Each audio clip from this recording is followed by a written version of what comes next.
All right, so now we are going to go ahead and get started with the e-commerce side of things. Now, depending on the Infusionsoft setup that you may have the e-commerce side of things, you may not, and that's okay. No matter what, you're going to be able to use Infusionsoft to make a lot of money. Of course, it all depends on what your business is doing. Maybe you're actually selling something physically, like in your shop or in your store or in your office, and you might not actually use the e-commerce side of things, but let's kind of go through this briefly. All right, so this is the e-commerce setup area, and you're going to notice a couple of things. You're going to notice you have your product section, your payment section, design, promotions, shipping options, and checkout.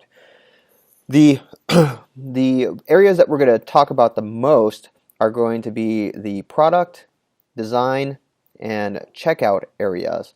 And this is where we are going to do the majority of our work, because that's where the products are. That's where the money is. That's where people actually go and buy the stuff. But just to give you a quick tour of the other stuff, payments is where you're going to set up your merchant gateway, your merchant accounts. It could be through PayPal, it could be through Authorize.net, and so on and so forth. You can set up how your receipts look, and so on. You can actually do payment plans and things of that nature. Promotions are your promo codes, any discounts that you have, any promo codes that you have, things like that. And then your shipping options are going to be the obviously the shipping options that come on if you are delivering something that is a physical product, you're going to be using something like that, as well as your fulfillment reports. One really cool thing that Infusionsoft does is, and I'm not going to go through it because it all depends on your business. You might be someone who's not actually fulfilling anything,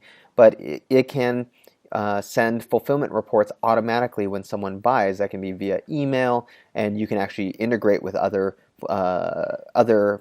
software and so on to send fulfillment requests and things like that. So really makes it hands off. So for example, when someone buys off of one of my other businesses, Brett's Buying Network, a fulfillment request actually goes to our fulfillment house, and they go and fulfill that order automatically. I don't have to do anything. It just goes at 8 a.m. in the next morning. Pretty cool. But let's go into products real quick. I'm going to go into products, and here are all the products that I have here. And the way this works is this is where you can search for your products and so on in your different categories. You can set up your different categories for your products. But let's go ahead and we're going to go ahead and actually add a product. Oh, and you know what? Scratch that. We're not going to add a product. Adding a product is the same thing as if we actually went and looked at a product. But we're going to go and actually look at a product right now. And then we're going to talk about actions, which is probably way more important than the product itself. Obviously, it's nice having a product because you get money, but when you can run associated actions against a specific product, that becomes very powerful as well. All right, so this is one product that we have, Wholesale Intel Crash Course. This is an information product. And when you have a product, you can actually create specific categories for your product, and this will show up in the shopping cart when we actually go and see what shopping carts look like. But you have your product name, you have your product type, whether it's a digital product or a product. Difference between a product and a digital product is a digital product, you can actually say it's maybe an ebook or whatever. You can actually upload that to Infusionsoft and have people get it directly from Infusionsoft. I don't do that. I have a website where people get redirected to, so I just leave it as product. You have your status, you have your price, you have your cost of goods, so this way you can keep track of how much net profit you have. And then you have your SKU, and you can put in a SKU if you want. I don't have a SKU for this particular item because it's an information product. You can also add if they're shipping or not, what the weight is it taxable? And you can set up all that tax stuff as well. You can even add different cart options as well that you can put in there. And you have your short description here. I just usually put in something, in fact, I'll put something in here right now. the world's most detailed course on Amazon wholesaling. And then we will save that. You also have subscription plans. You can actually create a product that is subscription only, and I have products that are subscription only.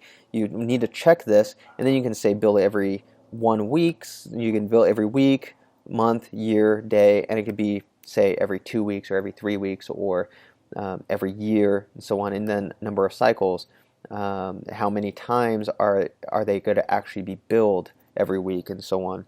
And then what the plan price is. Obviously the plan price is going to be whatever they're going to be, whatever cycle that they have, it's going to charge them that price right there. And then you just add, and you can add multiples of them.